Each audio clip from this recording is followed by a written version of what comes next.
Welcome to Tenacity with Sonia C, the podcast where entrepreneurs, founders, and ambitious professionals come to learn from those who have walked the path, navigating challenges and achieving success. Whether it's thriving in business, pivoting, scaling for growth, fundraising, or finding work-life balance, dealing with loneliness, adversity, or overcoming personal struggles. Our guests share the insights and strategies that have empowered them to level up. I'm your host, Sonia, and let's get started.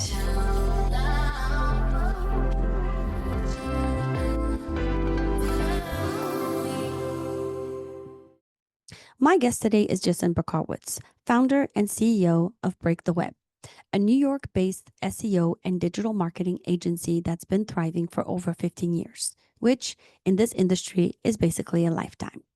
Jason started as a personal trainer, just trying to get more clients, and one Google search changed the entire direction of his career. Since then, he's built an agency that's survived every major algorithm update, economic shift, and now the rise of AI. In this conversation, we talk about letting go of control, the psychology of delegation, how to lead through chaos, and why adaptability, not hustle, is the real key to long-term success. If you're ever wondered how to scale a service business without losing your sanity, or how to stay relevant in an industry that never stops changing, this one's for you. Hi, Jason. Welcome to the show. How are you today? Doing great, Sonia. Thank you so much for having me. Yeah, I'm always excited to have these conversations with people like you so we can teach our audience, but also I can learn because I'm always learning. So, you ready to get right into it?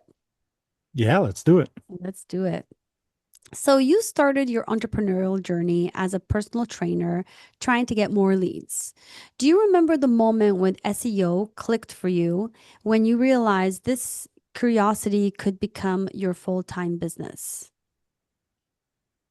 Yeah, I think it was when I initially tried to rank for personal trainer NYC related keywords, and then it actually happened.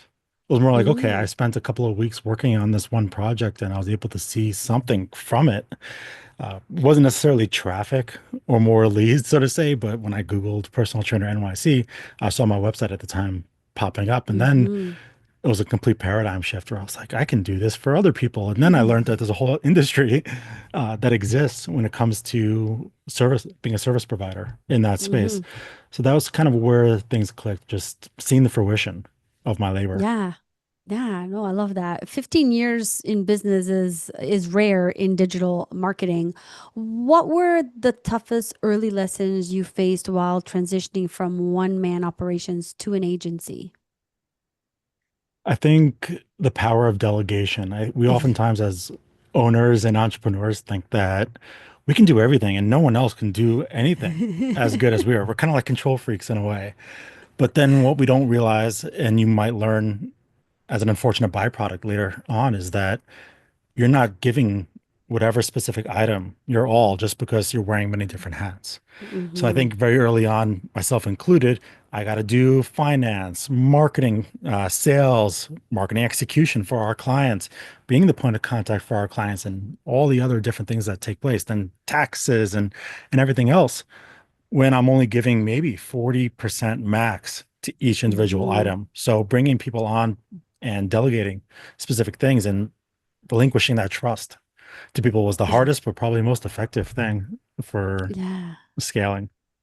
Yeah, but here's the thing, right? I know what you're saying because I've done the same thing. And I always tell people, like, I went through a phase in my career where I was like, if I want things done well, I have to do it myself. And I used to have like this huge mentality until I got sick and I no longer could do that. But you know what I realized in that process was that like the biggest bottleneck in the business was me because I had that mindset. Right. Yeah. And then you're like, well, I hired people who went to school to learn the skill, who have the experience of the skill, and here I am undermining them and saying, just because I care about this more because it's my business, because it's my baby, I and I just have this mentality that I can do it better, that I have a more sense of urgency than you. Then I became the bottleneck because when I stepped away and I let those people step up, the job got done in the same time and even better because they were skilled for the job. Yeah, I agree 100%. You have people that might specialize in specific areas or might be certain personality types that might be able to supplement where you're maybe not so good at, or maybe what you don't Yeah. enjoy doing is if you do stuff that you don't enjoy, you're not giving it all your Yeah. all anyways.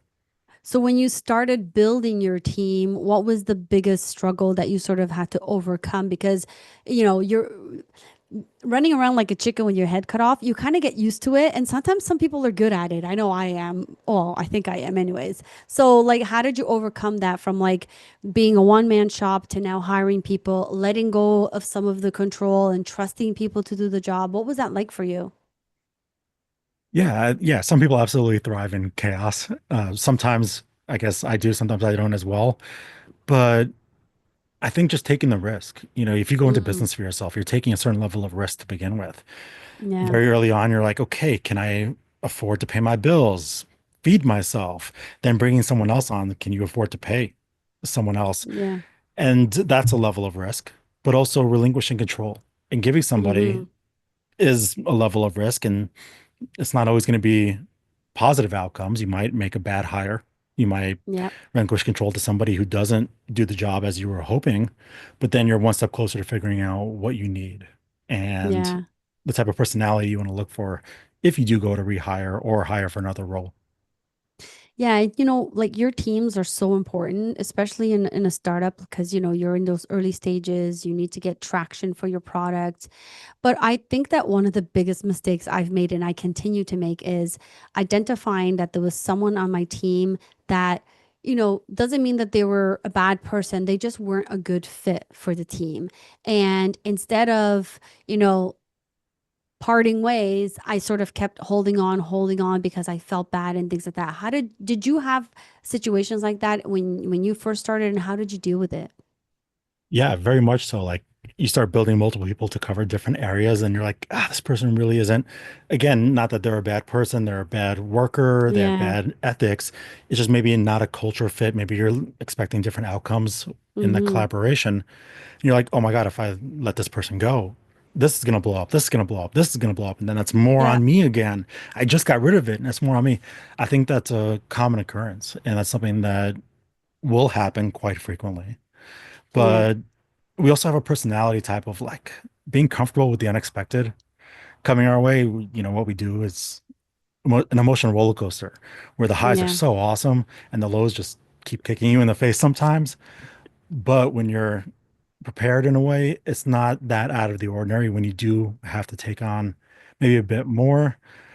But I very much am victim myself to maybe not letting go fast Yeah. enough just because of fear of things falling apart or things breaking, which eventually led to more complications. Then you grow also, while maybe someone's in a Yeah. bad role, the agency then or the business creates bad habits.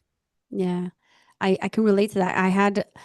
I've had to learn the hard way, and I had a situation where I had someone who had been on my team for like over 10 years, and then they decided to, go do something else. And I was freaking out because this was like a long-term uh, person who was part of the team. They were valuable to the team, and I was just like, "That's it. I'm dead. I'm screwed. There's no coming back from this, right?"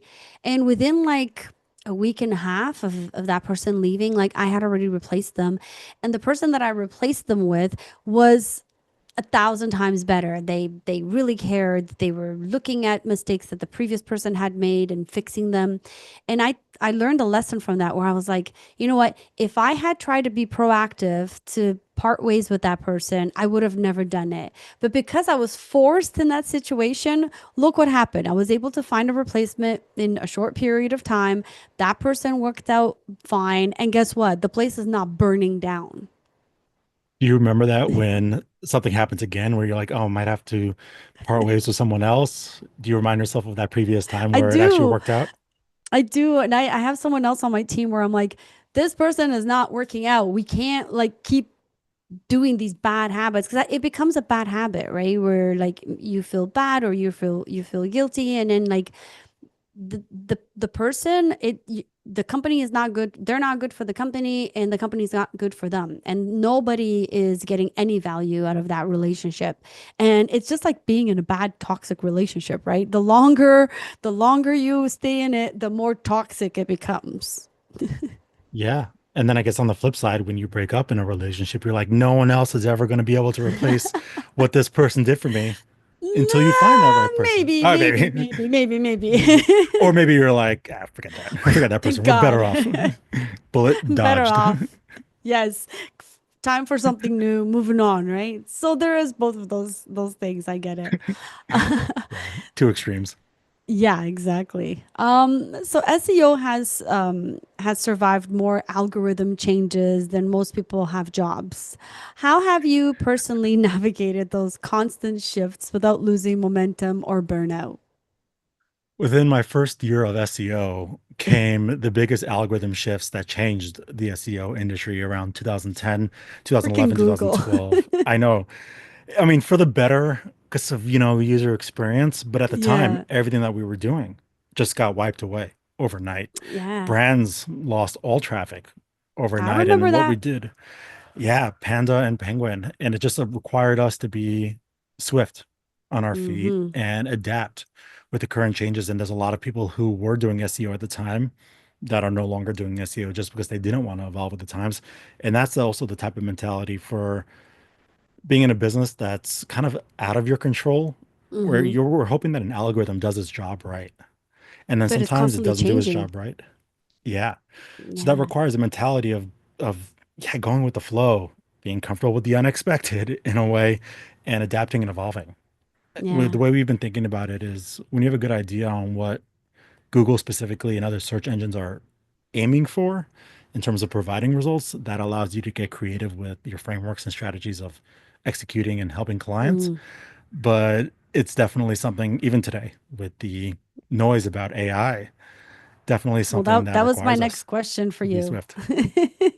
Happy to give you the segue into it. Well, yeah. I mean, AI is like the all the buzz now, and I keep talking to like my marketing team and people in marketing, and one of the things we're constantly working on is our SEO and Google Ads and things like that. It's like a full-time job SEO, but now with the whole AI buzz, I keep hearing people say, "Oh, SEO is going to die," and AEO, I think that's the name of it, is going to be.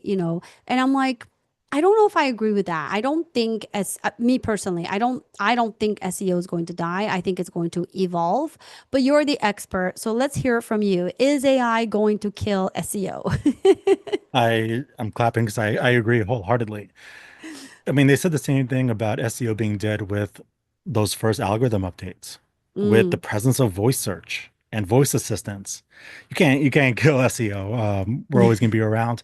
But yeah, just like those initial algorithm updates, it's evolving. The question is, mm-hmm, how is it going to evolve? I think that's still yet to be determined because there's no consistent data that shows that average consumers are adapting AI into their purchasing mm, process. When it comes to research, I think we all use AI for some level of research or answer to random questions like maybe yeah, like currency conversions or something. But the user adoption is still yet to be determined. And mm, what might come from it, if ChatGPT starts rolling out ads, which they kind of have to, what is that going to do to user trust? What is mm, Google going to do with AI overviews, AI mode, Gemini? But you can absolutely still start tracking brand visibility for specific topics, prompts, not necessarily keywords, but getting an idea on how a specific AI model is recognizing your brand correlated with a mm. specific topic allows us to see some really good insights. We have a client specifically that we just noticed this. We built an internal tracking tool to track brand Okay. visibility against ChatGPT, Claude, Gemini, Perplexity. And our client came up number one in a listicle of different brands for that specific marketing segment or for that product segment. Mm-hmm. And the source of those recommendations actually came from an article that we syndicated and published around. So there are some small things that could help a little bit, but it's Mm-hmm. still so much up in the air at this moment. Yeah. I've noticed that for one of the products that we sell, some of the clients are now coming from AI where, I got a call from a client who was like super frustrated with one of our competitors and he sort of just vented to AI and AI was like, "Oh, have you tried this company?" And he gave us a call. We happened to be the right company for him. But one of the things that I keep hearing, and we've even started doing on our website, is putting the Q&A answers at the bottom of each page, because how AI really works is based on prompts, asking questions, providing answers. So is that something that you're now implementing with a lot of your customers? And is that something that people should be thinking about on their websites? Yeah, it's funny because that was actually something we were doing anyways for the sake of Okay. SEO because Google search results has the feature people also ask, which has the questions right there in the search results. And when you open Mm-hmm. one, like 20 more open up, a few more open up. Mm-hmm. So FAQs are a great way of getting some relevant term inclusion without adding just text bloat Yep. and nonsense to a page that just no one reads and everyone knows is there for the sake of SEO, while maybe also providing some good user value. A lot of it's funny because most of the people in SEO are, and very similar to your message, it's kind of relatively the same and it's evolving, but the SEO foundations that most great SEO specialists have already implemented carries over Mm. into, at this moment, what we can see is AI visibility and things like FAQs where, about 2 years ago, there was a feature where your website could have the frequently asked questions right there in the search results under your listing. So Mm-hmm. everyone in our industry was just marking up the pages, adding in FAQs for that extra real estate on the Google search results. Google has since removed it, of course, Oh, but of we course. yeah, but we still were implementing FAQs for quite a while. The way people build websites traditionally, they use like a WordPress. So I've recently started rebuilding all my websites on Lovable, and I now have a couple of sites built through Lovable, and I've built the back end, which is my admin portion, to give me all the analytics that I could possibly want and think of. And I no longer need to use like Google Analytics, for example. It's all there. It even does all the keyword searches that my site should be focusing on, etc. How do you think these type of AI tools are going to change the way websites are built, and how is it going to affect SEO? I think that's definitely one of those industries that potentially might continue to be impacted in a way, just Mm, like creative in a certain direction might have been impacted, content creation, writers noticed an impact. I mean, I'm a fan of Lovable as well. I have been I for love quite a while. it. The internal tracking tool that we built for AI visibility was built off the framework of Lovable. We've since expanded it tremendously, but Mm-hmm. it definitely makes development. And I mean, you built up a tool and you still don't know code, I imagine. Yeah. No. And it just makes it accessible to everybody. Yeah. I think website platforms and the backends might and positively become more robust, cleaning things Mm-hmm. up without having to have the restrictions of popular CMS platforms. WordPress, you can do anything but maybe like Webflow. A lot of our D2C Mm-hmm. clients are on Shopify, which we're fans of both of those platforms, but they also do come with certain levels of restrictions to avoid just a website exploding. Mm-hmm. So I think it's great. I'm with you on that one. Probably not for devs, Yeah. but I think the Well, devs that can, I think it gives you like a good framework. If you're a yeah, developer, I don't think you should be scared of tools like Lovable AI.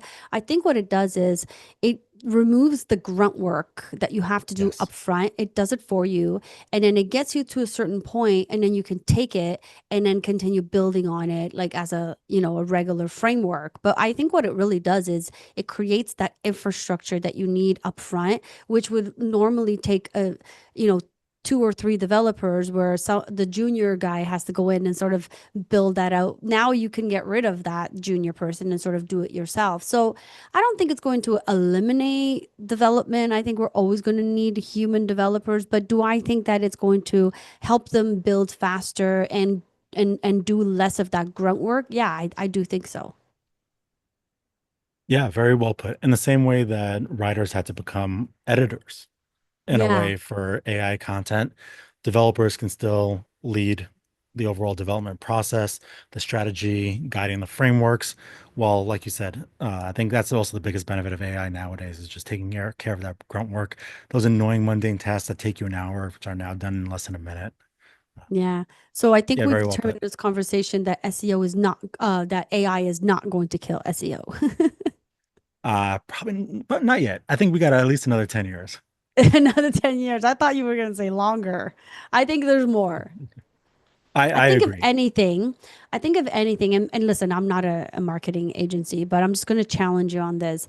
Don't Yeah. you think that it's actually going to open up another business opportunity for your agency where you're not just going to be doing SEO, but now you're going to have a new business, which could be the AEO, I SEO, think. GEO, Yeah. but we can just call it SEO, you know?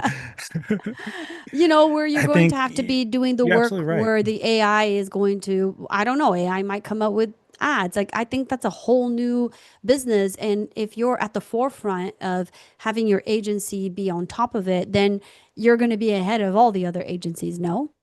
Isn't it an You're absolutely opportunity? correct. From an organic standpoint in becoming a recommended brand from AI, yeah, absolutely. The problem is there's still a lot of noise in like the techosphere bubble about it. The Yeah, thing is, it hallucinates quite it frequently. does. People are losing trust in it. And right now, there's still no frameworks or case studies that say if you do this, this, and this, you're going to eventually see this, this, and this from your Yeah. work. And that makes it challenging. So we talk about AI and AI SEO on our website as well. We've included some aspects of marketing the way we also do digital PR and link building in a way. But it's really challenging to measure the outcome. And that might be Mm, because the AI platforms are changing every other day, week over week. yeah. New models are constantly coming out. New models stink, sometimes they're really Yes. good. There's So a there's new still model out there that I'm not a fan of, but I'm not going to say any names. say it. You can say it. I won't tell anybody, I promise. ChatGPT 5, come I on. It agree. is, I agree. I have gone back to ChatGPT 4. Same. 100% Like, I'm like, what's same. going on? It's hallucinating. Yeah, it's not good at all. I ended up cursing at my version this morning just because it was giving me more information that was necessary. And then it started using examples that weren't even relevant and started confusing me. I was talking about Google Sheet formulas. Yeah. And I agree. It's really not that great. But when there is a consistency in the models over time, Mm, that might allow marketing agencies and ad agencies to monetize with a service offering.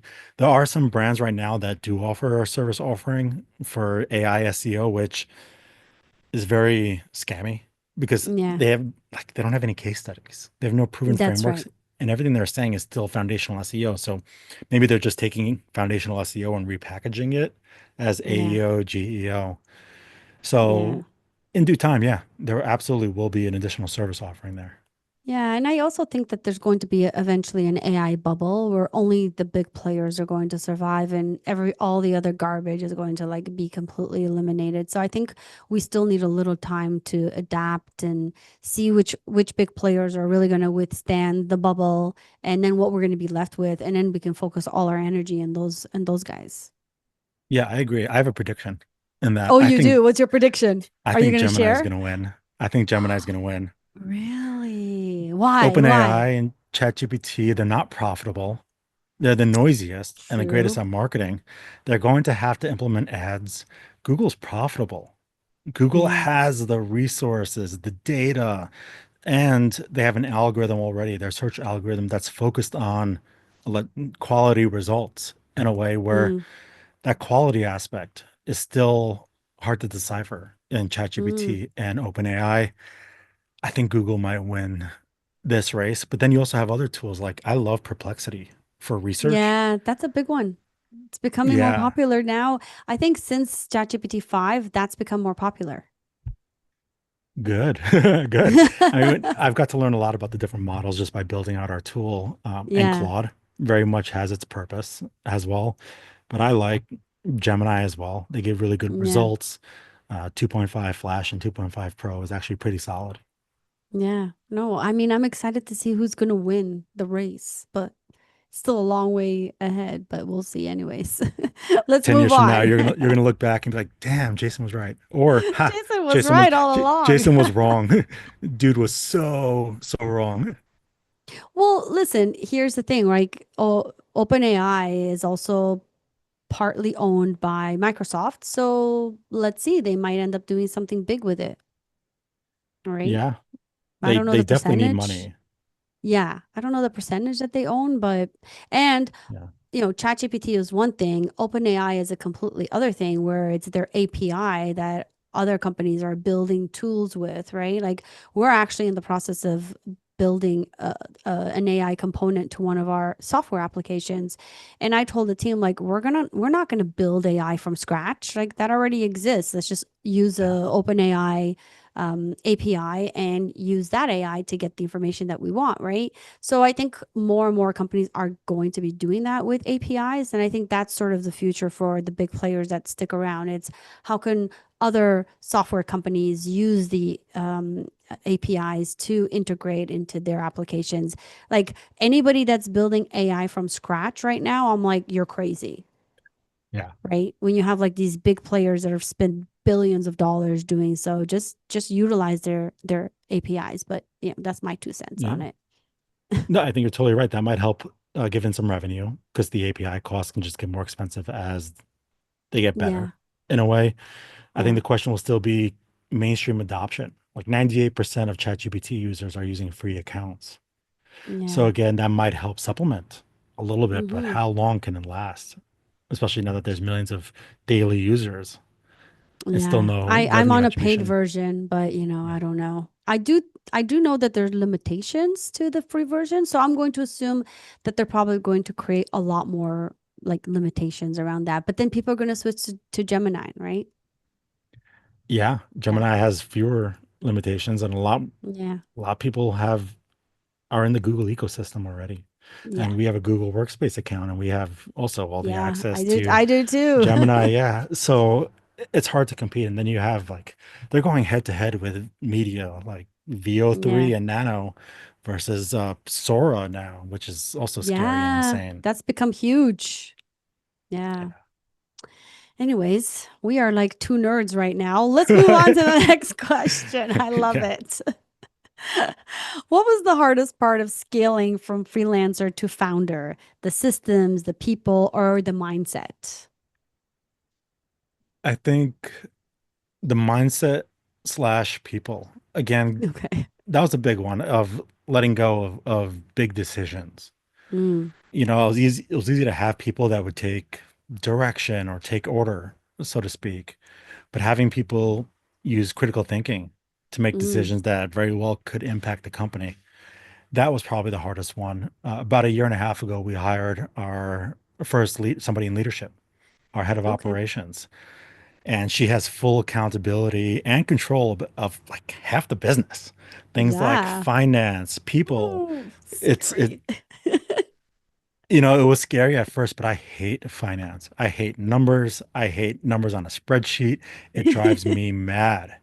But also, I was scared to let go Mm-hmm. of that control. I mean, she has more insights into the financial health of the business than I do, which, yeah, is scary, but also like it feels nice.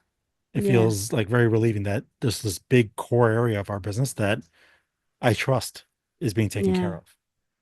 And now that you did that, what does that leave room for you to do?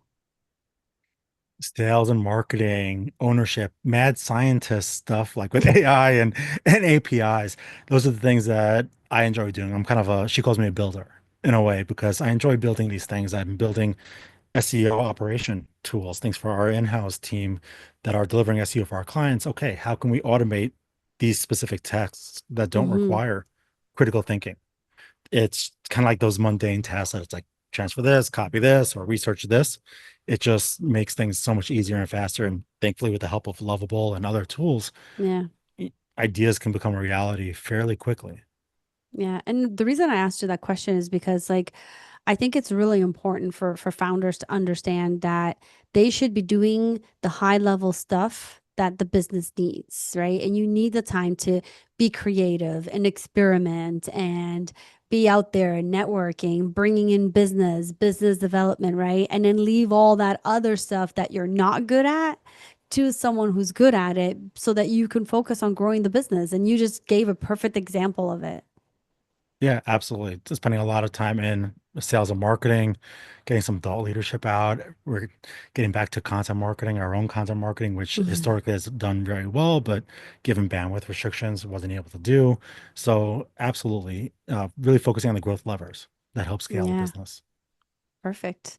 Was there a moment when something didn't go as planned? Maybe a client loss, a strategy that failed, or a time you questioned your direction that ended up teaching you your most valuable business lesson? Can you share one? Yeah, I think I'm constantly questioning my direction on like a daily basis sometimes. Just because again the highs are so awesome, but sometimes the lows just like five highs get taken away just because of one low, which is Mm-hmm. it sucks. And it's like, okay, am I really going about the organization structure the right way? The culture, the plan for the type of clients we're going to service. And then, of course, yeah, the talks of AI and SEO, and then there's other uncontrollables like we work with a lot of D2C brands, so tariff conversations that potentially Mm, impact our clients and their budgets. So I'm constantly questioning, in a way, the direction. I think we're headed towards a really solid direction at this moment, implementing with our leadership team and advisors. Some mm-hmm. quarterly planning, yearly planning helps tremendously so that we keep our eye on the prize and keeps us really focused in a way. And having the advisor also gives us really great non-biased opinions on whether or not we're making these good strategic decisions because they don't have stake in the game. So they could be objective in a way. Mm-hmm. You're like the third person I've spoken to this week that is like a founder running a company and says that they have like uh basically a business coach is what you have, I think, right? So, like what made you get to the point where you're like, I need this person and how valuable are they to your business? I think it's tremendously valuable. It's a cheat code in business. If you have someone that's been there, that Mm-hmm. has, is in a place where you want to be, then picking their brain, getting their advisement, getting their help is a cheat code. So you don't have to go through all the struggles of testing. Okay, this, we wasted 2 years on this initiative. That sucked. That was Mm, expensive. That was frustrating. I didn't get any sleep. And then I think the non-emotional, objective opinions and thoughts in the matter, especially as business owners, no matter how much we say we're not, we're very emotionally tied into the outcomes of our yeah. business, the people, the clients, the customers, getting objective opinions and non-emotions brought into the mix. Yeah, but what triggered the your thought of I have to go and get somebody like this? So I've always had a mentor in some Okay. capacity. The mentorship has evolved, and this is going back 15 years now, where I wanted to learn SEO. I couldn't Okay. afford any coaching program. Now there's tons of information for free out there, but at the Yeah. time, everything was gated with courses.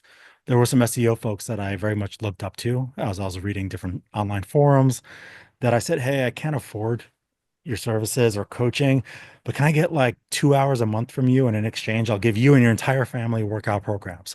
I'll give you nutrition Oh, advice. I'll make sure your wife starts nagging you about getting off the desk, getting and taking yeah. a walk. So I believed in reciprocation very early on, and that allowed me to get my first mentor. And as I evolved and I grew, the people I was getting advice from has evolved with Mm-hmm. that. And I very much have an agency mentor now. I have an SEO agency mentor as well. And they're tremendously valuable. I love that. And I think like anyone listening that's in that phase of either they're stuck or they're building and they're like 50% there, like that's something that you should really think about. Bringing on a coach or a mentor, someone to guide you. Because like you said, the highs are highs and but the lows are really low. And it's really helpful when you have somebody sort of like coaching you through that process because you don't know what you don't know, right? If you, especially if you're new to this, if you've built like 10 companies and you've exited them all and you're like a billionaire, like maybe you don't need one. Even though I've met people that at that stage still feel like they need one. Yeah. And I Yeah. think the entrepreneur, if you're a solo founder, it's sometimes a very lonely world Oh, where yeah, there's for not a lot of sure. people they can't relate, they don't understand, and you're not going to be in a social gathering and talking about X dollar value just in conversation because then that's not socially acceptable. But if you have Yeah. an agency mentor or a business mentor or a business coach that's been there, you could vent, you can ask questions, it makes sense and doesn't feel awkward in a way. Yeah. No, I agree.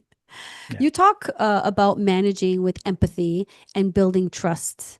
How have you kept the human touch in an industry that's so data driven and fast paced? Yeah. So it's funny. Thank you for that. We work with in-house marketing teams that essentially need to report to leadership. And SEO is very, like you said, data heavy, jargon heavy. Just like every industry, there's a bunch of acronyms that no one really understands and you have to Google. We aim to make our points of contact, the in-house marketing teams, the heroes of their company, which Mm, means that we need to translate the information in a way that most marketing folks can easily understand. We also mm, follow a framework when it comes to advisements. So SEO, there might be things that we need to share to an in-house marketing team, developers. It's the SCQA format. So we just talk about the situation, the complication, what's the question of this topic, and the answer, the solution. mm, This allows everyone at all different stages when it is simplified to see, okay, here's the problem, here's how it impacts us, what do we need to fix? Here's how we fix it. And that just mm. allows it to be passed internally and just getting less jargon heavy with our communication and the way we talk about things like the SEO folks like to use an acronym SERP for SERP, search engine result page. But our Yeah. clients don't know what SERP is. So let's talk, just say search engine results. Okay, well, we're coming up on time, but before we wrap up, I have one last question for you.